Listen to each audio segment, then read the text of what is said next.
បាទជំរាបសួរបងប្អូនទាំងអស់គ្នាបាទកាលពីយប់មិញយប់ថ្ងៃអាទិត្យទី16ខែមិនិនាឆ្នាំ2025បាទនៅតំបន់ខាងខ្ញុំខេត្តត្បូងឃ្មុំស្រុកពញាក្រែកឃុំកណ្ដោជ្រោមភូមិទួលចំការបាទត្រូវភ្លៀងមកមេយ៉ាងធំមានខ្យល់កន្ត្រាក់ដ៏ខ្លាំងមែនទែនបាទតាំងពីខ្ញុំមកនៅនេះប្រហែលជិត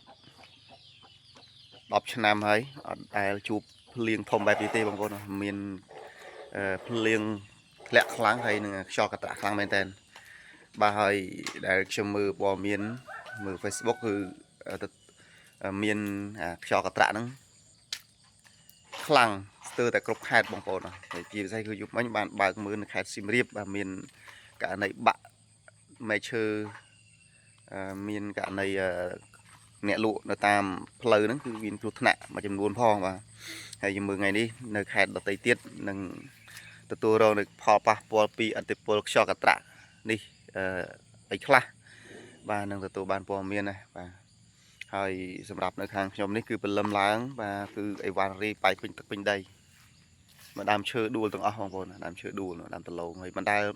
ដួលទេបងប្អូនបាទខ្យល់ដែរតែវាមិនដល់ថ្នាក់នឹងពេកគឺយប់មិញគឺខ្យល់យកតែមែនតើខ្យល់ខ្លាំងមែនតើបាទដើមឈើមួយចំនួនត្រូវបានដួលរៀបដល់ដីបាទផ្កាតារ៉េនេះឡើងម៉ត់ធេងបងប្អូនរុះឈូអស់យ៉ាងបាទរុះខ្លាំងមែនតើបងប្អូនអស់លេងតែម្ដងបាទហើយប្រហែលជាបងប្អូនមួយចំនួនទៀតប្រហែលជាត្រូវដាច់ទាំងផ្លែបាក់ទាំងដើមទៀតក៏មិនដឹងទេបាទអានេះដួលអស់ហើយបាទអត់តន់យកឈើចងទេបងប្អូនចាំមើលស្ងួតទឹកភ្លៀងតិចមិនតែប៉ុណ្្នឹងទេបងប្អូនបាទគឺមានដើមឈើមួយចំនួនទៀតត្រូវរងផលប៉ះពាល់បាទនោះជាដើមបាទដួលអស់ហើយ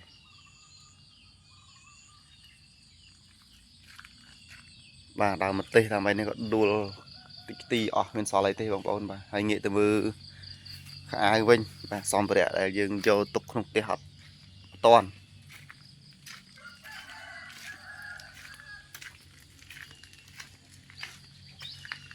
នេះគ្នាបងប្អូន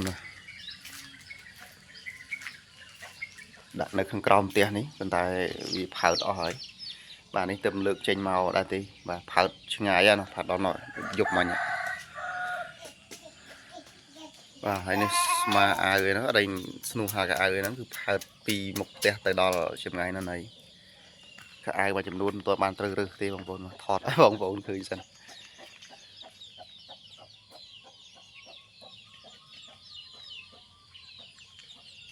បាទហើយនេះចិត្តខាងខ្ញុំដែរបាទក៏ដួលដែរប៉ុន្តែនេះបាំងផ្ទះខ្ញុំផងខ្យល់មកពីtừខាងត្បូងហើយផ្ទះខ្ញុំនៅខាងត្បូងបាំងផ្ទះខ្ញុំហើយនៅតែដួលទៀតដើមចេកបាទហើយអ្វីដែលមែនតើដើមរំដេងនេះបងប្អូនមិនដែលមានដើមរំដេងណាដួលទេបងប្អូនឥឡូវដើមរំដេងក៏ដួលដែរបាទបាទអញ្ចឹងគឺវីដេអូមានតែប៉ុណ្្នឹងទេបងប្អូនសម្រាប់ខេត្តបងប្អូនទីតាំងរបស់បងប្អូនមានបញ្ហាអីគឺសូមជួយប្រាប់ផងបាទគឺមានខ្យល់ខ្លាំងកន្ត្រាក់ខ្លាំងមែនទែនយប់មិញបាទអរគុណបងប្អូនជម្រាបលា